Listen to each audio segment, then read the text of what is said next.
Salut à toi, c'est Rémi, bienvenue dans cette nouvelle vidéo et aujourd'hui on va parler autofinancement, on va parler de personnes qui peuvent avoir peur d'être bloquées par leur banque pour investir. Et du coup cette vidéo, l'idée m'est venue d'une personne qui m'a posé une question sur ma page Facebook, elle s'appelle Lucille. Donc si tu ne suis pas encore ma page Facebook, tu peux aller me chercher sur Facebook, donc mon nom c'est Rémi Roche. Comme sur Instagram, j'ai beaucoup de questions, que ce soit sur Facebook ou Instagram. Sur YouTube, il y a quelques commentaires, mais les gens osent toujours moins poser des questions et mettre des commentaires sur YouTube. Alors que sur Instagram et Facebook, c'est, on va dire, plus accessible, les gens ne voient pas ce que tu dis. Donc, j'ai beaucoup de questions sur l'investissement immobilier. Alors, Lucille a déjà un appartement dans lequel elle vit, c'est sa résidence principale, et elle aimerait en acheter un autre bien immobilier, un autre appartement pour faire de l'immobilier locatif.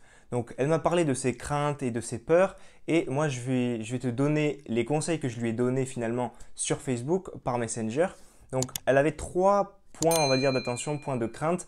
Un, elle avait peur d'être bloquée par les banques. Deux, elle avait peur que son taux d'endettement soit trop élevé. Et trois, elle voulait faire un appartement qui s'autofinance. Donc, je vais te donner mon avis et mes conseils, les mêmes que je lui ai donnés en lui répondant sur Facebook dans cette vidéo. Premièrement, Lucille a peur que sa banque la bloque et lui dise non, c'est mort, on ne vous prête pas. Déjà, ça c'est une idée un petit peu qu'on se fait et quand on est débutant, c'est une idée qu'on a toujours, c'est d'avoir peur de ce qu'on ne connaît pas. Tu as toujours peur de ce que tu ne connais pas. Elle n'est même pas encore allée voir son banquier, sa banquière, plusieurs banques, qu'elle se dit déjà que ça ne va pas passer. Donc déjà, ton esprit, ton mindset n'est pas dans un état d'esprit, on va dire, dynamique, entrepreneurial, qui a envie d'aller vers l'avant, etc. Ce qu'il faut te dire, c'est que tout ce qui te fait peur, il faut essayer de le faire pour que ça te fasse moins peur finalement. La banque, elle gère un risque, comme on a déjà vu dans plusieurs vidéos, donc tu as plusieurs choses à faire pour finalement la mettre dans ta poche et que ce risque soit réduit à ses yeux. Et il ne faut pas te dire que la banque va te bloquer dans tous les cas. Donc déjà, il faut essayer, faire la démarche, mettre ton état d'esprit en mode positif et pas négatif. Je vais y arriver, il faut que j'aille demander, il faut que je fasse plusieurs banques. Déjà, mets ton état d'esprit en mode positif. Ensuite, tu peux passer par un courtier, tu lui expliques qu'est-ce que tu veux faire dans ce bien, tu lui expliques comment tu vas monter finalement fiscalement ton dossier, comment tu veux faire, quel type de location tu veux faire, quels sont tes objectifs, etc. Alors soit tu le fais toi-même, soit tu passes par un courtier comme je te l'ai dit, mais une fois que ton dossier est bien monté, bien ficelé, ça te donnera beaucoup plus de poids aux yeux de la banque. En plus de ça, je l'ai déjà dit dans plusieurs vidéos, mais je me redis parce que c'est un point très important, forcément. On va parler banque, on va parler crédit, si tu n'as pas de crédit, tu n'empruntes pas, c'est fini. Tu n'es pas un investisseur immobilier, tu ne fais pas de cash flow, etc. Donc l'avoir son crédit, c'est quelque chose de très important. Je comprends qu'on ait peur, mais il faut savoir faire les choses comme il faut et se donner les moyens d'avoir son crédit bancaire. Donc, je reviens à ce que je voulais dire. Une chose que je répète souvent dans mes vidéos ou dans mon programme ou dans mes coachings, c'est qu'il faut soigner ta situation financière. Il ne faut pas de grosses dépenses où tu vas aller acheter, je sais pas moi, tu vas faire les boutiques un samedi après-midi, tu achètes un téléphone, tu achètes des fringues, tu achètes des bijoux. Ça vaut pour les hommes comme pour les femmes, il n'y a pas de discrimination. Tout le monde peut faire quelques petites dépenses folies, mais il ne faut pas que ça devienne une habitude. Deuxième chose, il faut que tu fasses une épargne régulière. C'est-à-dire que dès le début du mois, le premier du mois, ton salaire a été versé, mettons le 30, tu te verses sur un autre compte 2, 3, 400 euros, 50 euros, peu importe, ça dépend de ta situation, ça dépend de combien tu peux épargner, mais fais un effort d'épargne. Ça montre à la banque que tu sais te gérer, que tu sais mettre de l'argent de côté au cas où il y ait des imprévus. Et troisième point, c'est d'avoir une bonne gestion de compte, avoir plusieurs comptes, faire tes virements automatiques, ne jamais être à découvert, avoir peu de crédit à la consommation, ce genre de choses. Il faut vraiment que ta gestion de compte soit optimale, même si tu n'as pas 100 000 euros sur ton compte, si tu as 1000, 2000, 3000 sur tous tes comptes, mais si tu les gères parfaitement bien, que tu n'es jamais à découvert, ça montrera à la banque que tu es quelqu'un de fiable et c'est ça qu'elle recherche la banque. Et donc il ne faut pas que tu aies peur, il faut que tu fasses juste les actions qui vont faire que la banque sera plus à même à te donner un crédit immobilier. Bien sûr, il y a des situations dans lesquelles tu vas être refusé. Il y a des banquiers qui vont te refuser malgré que tu aies fait tout bien. Mais dans ce cas-là, il faut que tu continues à faire beaucoup de banques et que tu ne te reposes pas sur tes lauriers. Peut-être que tu as mal expliqué quelque chose. Peut-être que tu as fait un seul montage financier. Tu n'as fait que présenter ton dossier pour dire que tu vas aller faire de la courte durée. Il faut que tu dises aussi que tu peux faire de la coloc, que tu te dises que tu peux faire du meublé à l'année, même si les rentabilités ne sont pas les mêmes. Eh bien, fais les calculs. Montre-lui que tu as plus d'un tour dans ton sac et que si jamais tu ne loues pas en courte durée parce que, quelle que soit la raison, quel que soit le problème, tu sais retomber sur tes pattes. Donc, c'est ça que je veux te dire. Vraiment, mets en place les actions qui vont faire que la banque peut te faire confiance. Deuxième point, le fait que ton taux d'endettement peut être déjà très élevé. Je pense que celui de Lucille est déjà très élevé. C'est pas je pense, je le sais, j'ai discuté avec elle. Mais ça peut te bloquer même mentalement. Mais c'est pareil, il faut que tu débloques ton mental et que tu te mettes dans un état d'esprit positif. Ça ne veut pas dire que tu es à 33% et d'endettement et que la banque va forcément te dire non. Mets-toi dans un état d'esprit positif. Peut-être que la banque, si tu lui montres bien les choses, que tu fais un investissement qui augmente très peu ton taux d'endettement, voire qui le réduit, ça peut arriver, ça peut jouer en ta faveur et faire que la banque accepte.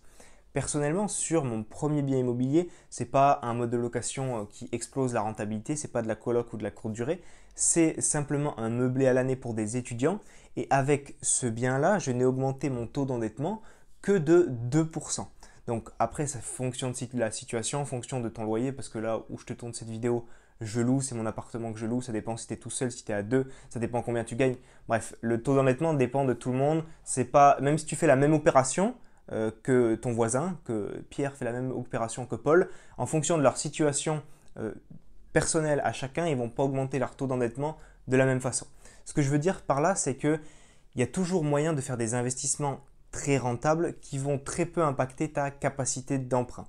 Si tu vas vers de la location courte durée, si tu vas vers de la colocation, si tu essayes d'avoir, tu investis dans une ville où les prix sont très bas et que tu mets des prestations de qualité, que tu fais un package tout compris, que tu peux même viser des étrangers, des gens qui sont là pour des semestres et des familles, des gens en expat et que tu mets des loyers très très chers, que tu fais même pourquoi pas de la location moyenne durée, ça peut être un autre moyen d'exploser ta rentabilité.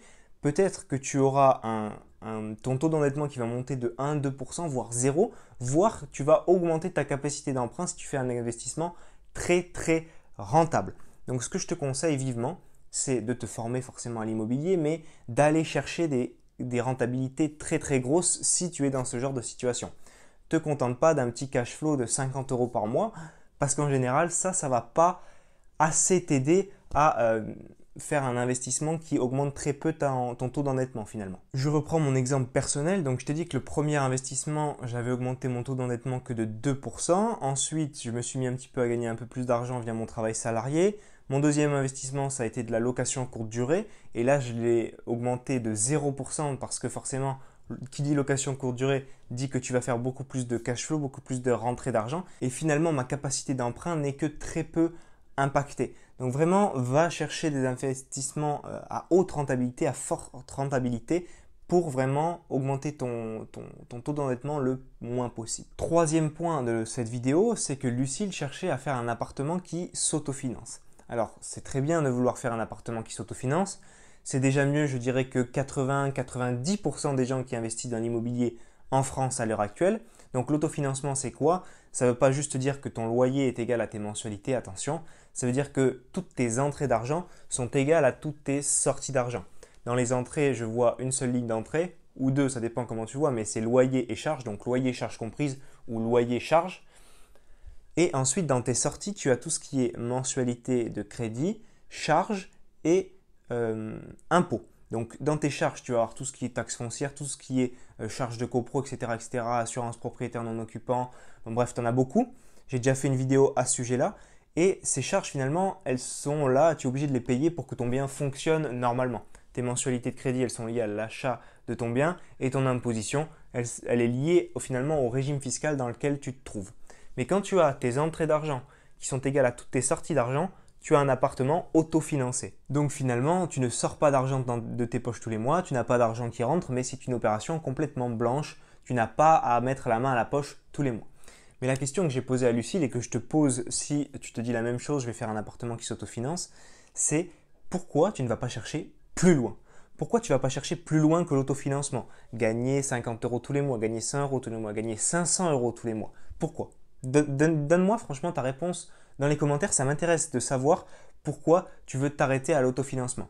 C'est une bonne idée, c'est déjà bien de faire ce type d'opération, mais quand tu es un peu bloqué, quand tu veux continuer à investir, pourquoi tu t'arrêterais à de l'autofinancement? Alors, il y a beaucoup de raisons, il y a beaucoup de gens qui m'en parlent, que ce soit des gens qui s'intéressent à l'immobilier, donc qui ont des vraies questions, ou des gens qui disent que l'immobilier, c'est de la merde, c'est un investissement pas rentable et qui ne se posent pas les bonnes questions, qui ne cherchent pas à apprendre les choses. Tu en as qui vont me dire, ça n'existe pas de faire de l'autofinancement, ça n'existe pas de gagner de l'argent sur un investissement immobilier. Tu peux gagner de l'argent que quand tu es propriétaire. On connaît. C'est donc impossible de faire du cash flow mensuel. Pour faire du cash flow mensuel, il faut forcément faire de la colocation, de la location courte durée. Il y a trop de gestion, il y a trop de frais, il y a trop de taxes, il y a trop de lois. La location courte durée va être taxée. Voilà, j'en entends énormément. Tu vas avoir aussi impossible de trouver des bonnes affaires moins cher que le prix du marché, que tu peux louer plus cher, etc., etc. Il faut faire des travaux, j'y connais rien en travaux. Bref. Tout ça, c'est des excuses. C'est des excuses que je me disais personnellement quand j'y connaissais rien en immobilier, avant même que je m'y intéresse, je me disais ça c'est un truc de charlatan, je vais jamais y arriver, je connais rien en travaux, je connais rien en rien en fait. J'étais expert de rien, je savais rien faire. Et donc, vu que je savais pas, je disais que finalement c'était pas fait pour moi, que j'allais pas y arriver. Mais en fait, si tu te formes et que tu apprends comment fonctionnent ces différents points et comment faire de l'argent avec l'immobilier, tu verras que finalement c'est possible. Je te reprends mon exemple.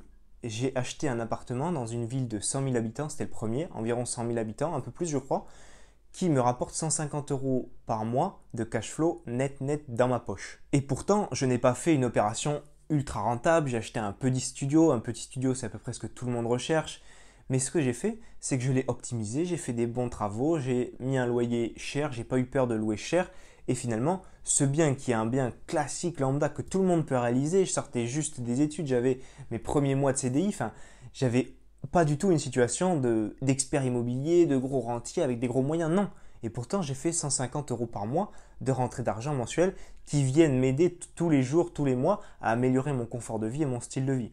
Sur le deuxième bien, j'ai fait un appartement en courte durée qui est entièrement délégué, donc je réponds à aucun message. Enfin, après ça c'est mon choix, hein. J'ai fait le choix de déléguer, de toucher un peu moins d'argent mais de ne pas être préoccupé par cet appartement. Je ne fais pas de travaux de rénovation, je ne gère pas le linge, je ne gère pas les check-in, les check-out, je ne gère pas les annonces, les photos, la discussion client, je ne gère rien. Et ce bien me fait tomber en moyenne 300 € sur mon compte en banque tous les mois. Je ne fais strictement rien du tout. Donc ce que je veux te dire c'est que c'est possible. Alors va chercher plus loin que l'autofinancement. En conclusion de cette vidéo, j'aimerais te dire que tout est possible. Il faut que tu te mettes des gros objectifs et que tu te donnes les moyens de les atteindre. Il ne faut pas que tu aies peur de voir grand et d'avoir de gros objectifs parce que c'est ce qui fera ta réussite dans l'investissement immobilier comme dans tout dans ta vie finalement. Même si tu as déjà ta résidence principale, même si tu es déjà endetté à 33%, cherche des moyens d'aller chercher des investissements encore plus rentables, de bien montrer que tu es fiable aux yeux de la banque, de soigner ta situation financière.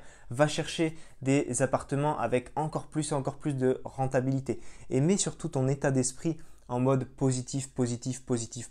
Pense positivement et essaye toujours d'aller chercher plus loin. Si tu te demandes comment j'ai fait sur mes premiers investissements avec 150 € de cash flow ou 300 € de cash flow pour me dégager finalement cet argent et réussir mes premiers investissements, ce que j'ai fait, c'est que je vais te mettre dans la description de cette vidéo 5 vidéos de formation inédites dans lesquelles je t'explique comment trouver un appartement rentable et comment faire rentrer de l'argent dès ton premier mois de loyer net dans ta poche. On se voit dans ces 5 vidéos de formation privée de l'autre côté. C'était Rémi, je te dis à très vite. Ciao!